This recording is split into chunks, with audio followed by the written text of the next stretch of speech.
الحمدللہ رب العالمین والصلاة والسلام علی اشرف الانبیاء والمرسلین اعوذ باللہ من الشیطان الرجیم والذین یرمون ازواجہم ولم یکن لہم شہداء الا انفسہم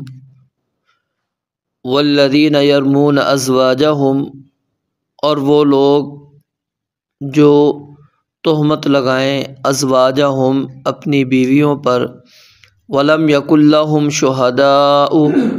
اور ان کے پاس کوئی گواہ نہ ہو، الا انفسہم سوائے خود ہی کے،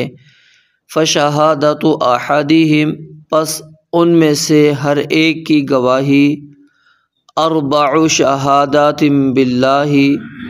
4 شہادتیں ہیں اللہ تعالیٰ کی قسم کے ساتھ، انہ لمن الصادقین کہ بلا شبہ یقیناً وہ سچوں میں سے ہے، والخامسۃ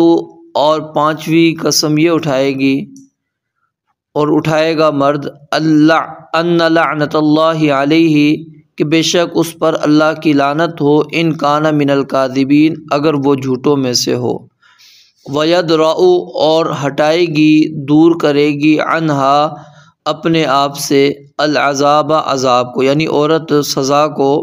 یہ بات کہہ کر ہٹا دے گی، ان تشہد 4 شہادات باللہ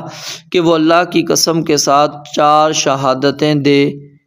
کس بات کی؟ انہ لمن الکاذبین کہ بلا شبہ یقیناً وہ مرد جھوٹوں میں سے ہے، والخامسۃ اور 5ویں قسم یہ اٹھائے گی، ان غضب اللہ علیہا کہ بے شک اس عورت کے اوپر اللہ کا غضب ہو، ان کان من الصادقین اگر وہ مرد سچوں میں سے ہو۔ ان آیات کے اندر اللہ تعالیٰ نے لعان کا مسئلہ بیان کیا ہے۔ جو پیچھے آیت ہم نے پڑھی تھی قذف تہمت لگانے کے متعلق کہ جو شخص اگر کسی کی پاک دامن عورت کے اوپر، مومنہ عورت کے اوپر تہمت لگا دے تو اس کی سزا کیا تھی،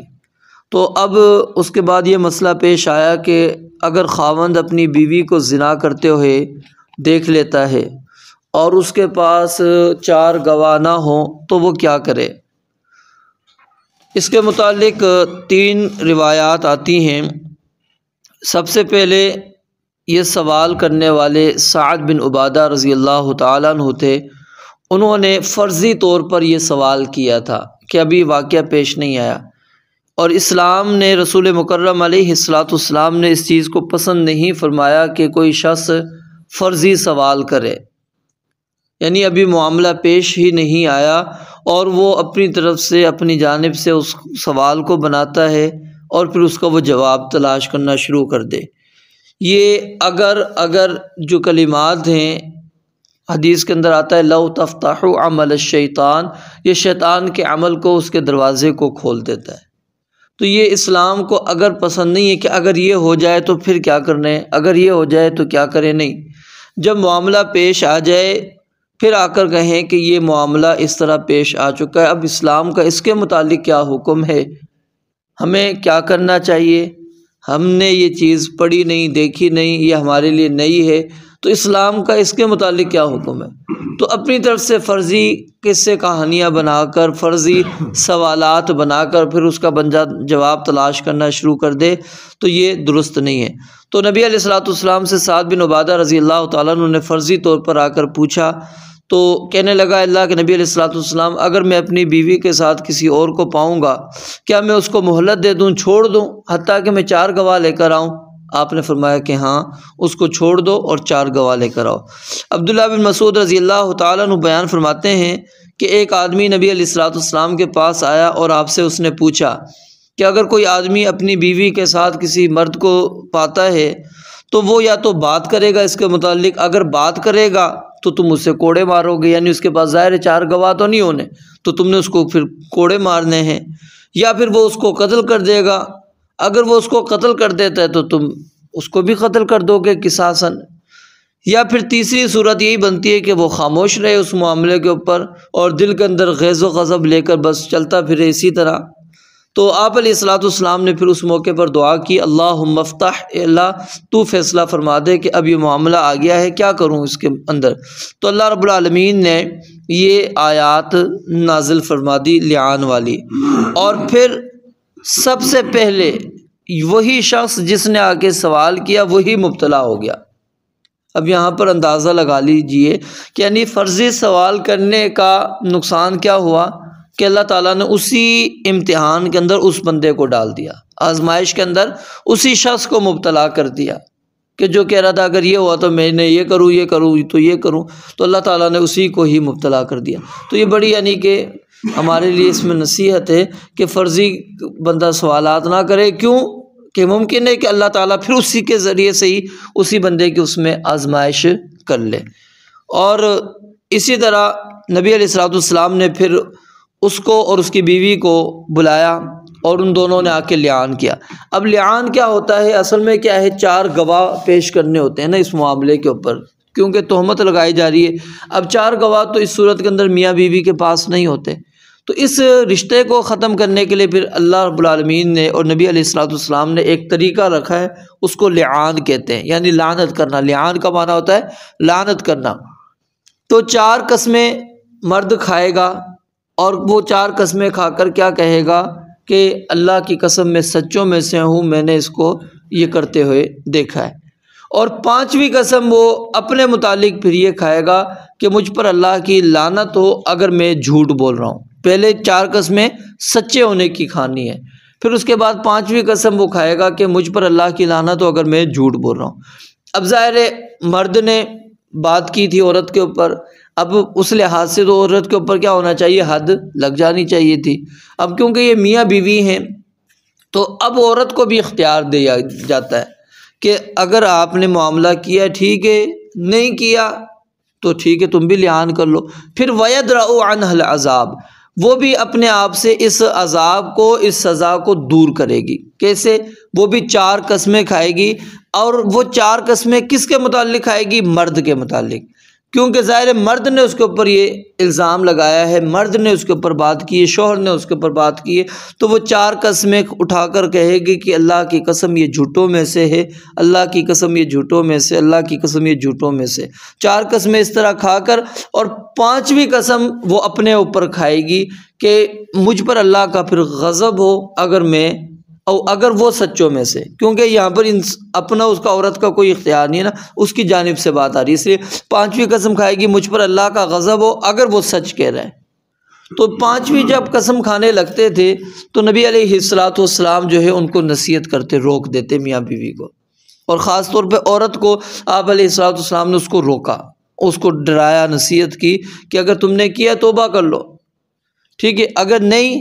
تو بتا دو، واضح کر دو معاملہ۔ تو وہ رکی نہیں، اس نے قسم اٹھا لی۔ اس کے بعد پھر جو معاملہ تھا نبی علیہ الصلوۃ والسلام نے ان دونوں کے درمیان میں جدائی کرا دی، اور یہ لعان خود بخود جدائی ہو جاتی ہے، اس میں طلاق دینے کی ضرورت نہیں ہوتی، یہ عمل ہی آپس میں طلاق کا باعث بن جاتا ہے۔ اور پھر یہ جو رشتہ ہوتا ہے، یعنی جو اس انداز سے ختم ہوتا ہے، یہ کبھی آپس میں مل نہیں سکتے، ان کے پاس صورت نہیں ہوتی آپس میں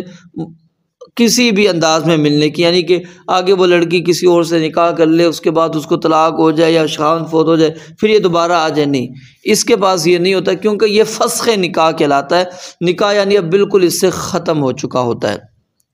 اور اس صورت کے اندر پھر اسلامی حد نافذ نہیں ہوتی۔ اب ظاہر ہے ان دونوں میں سے ایک سچا ہوگا، ایک جھوٹا ہوگا، اور نبی علیہ الصلوۃ والسلام نے کہا کہ اس عورت کو دیکھو، کیونکہ وہ حمل کے ساتھ تھی، کہا کہ اس کو دیکھو، اگر یہ سیاہ گھنگریالے والے بچے کو پیدا کرتی ہے تو پھر مجھے بتانا۔ تو وہی ہوا، یعنی کہ وہ اس نے واقعی بدکاری کی تھی، لیکن آپ نے اس کے اوپر حد نافذ نہیں کی، حالانکہ اس بات ہو گیا اس وجہ سے کیونکہ اب انہوں نے اپنے اوپر کیا ہے، اللہ کی لعنت اور اللہ کا غضب لے لیا ہے، اب ان کو سزا دینے کی ضرورت نہیں۔ تو یہ صرف میاں بیوی کے درمیان میں اسلام نے رکھا ہے، کیونکہ ظاہر اب ان کا آپس میں نکاح ہوتا ہے، اب وہ اسی طرح وہ زندگی گزاریں، تو اس سے بہتر اسلام نے کہا ہے کہ چلو ٹھیک ہے، تم نے اس طرح دیکھتے ہو تو پھر کیا ہے، آپس میں تم اس انداز سے علیحدگی اختیار کر لو۔ اور پھر اس صورت میں اگر وہ حمل وغیرہ ہوتا ہے تو اب بچے کا جو حکم ہوگا وہ باپ کے ساتھ نہیں ہوگا، وہ ماں کے ساتھ ہوگا، کیونکہ باپ نے انکار کر دیا ہے، تو وہ بچہ ماں کا وارث بنے گا، ماں کی طرف اس کی نسبت کی جائے گی، یعنی اب اس کا سارا جو تعلق ہے وہ ماں کے ساتھ جوڑ دیا جائے گا، اس کے اندر وہ جو شوہر تھے اس کے ساتھ اس کا کوئی تعلق نہیں۔ صرف شبہ کی بنیاد کے اوپر بھی بعض اوقات انسان کو غلطی لگ جاتی ہے کہ مثال ہے انسان خود خوبصورت ہے، ٹھیک ہے، رنگ کے لحاظ سے خوبصورت ہے، لیکن بچہ اگر کالا ہو جاتا ہے یا رنگت کے اندر کچھ فرق آ جاتا ہے، یا پھر وہ جو ہیں شکل و شباہت جو ہے وہ ملتی نہیں ہے میاں بیوی کے ساتھ یا خاندان میں کسی کے ساتھ، تو بندہ کیا ہے پھر شک کا شکار ہو جاتا ہے۔ تو شک کا شکار نہیں ہونا چاہیے۔ نبی علیہ الصلوۃ والسلام کے پاس ایک شخص آیا، اسی طرح اس نے اپنے معاملے کو رکھا کہ میری بیوی نے جو ہے نا وہ کالا بچہ اس کے ہاں ہوا ہے، تو آپ نے اس کو ایک مثال کے ذریعے سے پھر بات سمجھائی، کہا کہ کیا تمہارے پاس اونٹ ہیں؟ کہا کہ اونٹ ہیں۔ کس قسم کے ہیں؟ کیسا کلر ہے؟ کہا سرخ ہے۔ کہا ان میں کوئی ایسا ہے جو مٹیالے رنگ کا ہو؟ کہا کہ ہاں ہے۔ تو کہا وہ کیسے ہو گیا؟ اونٹ تمہارے پاس سرخ ہے اور یہ، اس نے کہا ہو سکتا ہے اس نے کہیں سے رگ کھینچ لی ہو۔ تو آپ نے فرمایا کہ یہی بات اپنی اولاد کے متعلق بھی سوچ لو کہ ہو سکتا ہے اس نے بھی آباء و اجداد میں سے کہیں سے کوئی رگ کھینچ لی، آپ کے علم میں نہیں۔ تو یعنی صرف شک کی بنیاد کے اوپر، یعنی نقش و نگار نہیں مل رہے، رنگت نہیں مل رہی، تو الزام لگا لینا، تہمت لگانا، یہ اچھی بات نہیں ہے۔ یعنی کہ انسان اس کو اپنے ذہن سے بالکل اس کو صاف کرے کہ نہیں، یہ اللہ رب العالمین کی خلقت ہے، اللہ رب العالمین نے پیدا کی ہے، جس کلر کے اندر، جس انداز سے، جس کے ساتھ اس کا اللہ تعالیٰ نے چہرہ ملا دیا ہے، اس کے نقش و نگار ملا دیے ہیں، کوئی حرج نہیں۔ تو اس کے اندر انسان اپنے آپ کو یعنی اطمینان کے اندر رکھے۔ ہاں واضح دیکھا ہے پھر اس کے لیے مرد یعنی کہ میاں بیوی کے لیے لعان کا پھر مسئلہ بیان کر دیا گیا ہے۔ اللہ رب العالمین سے دعا ہے رب العالمین سمجھنے عمل کرنے کی توفیق عطا فرمائے۔ وآخر دعوانا الحمدللہ رب العالمین۔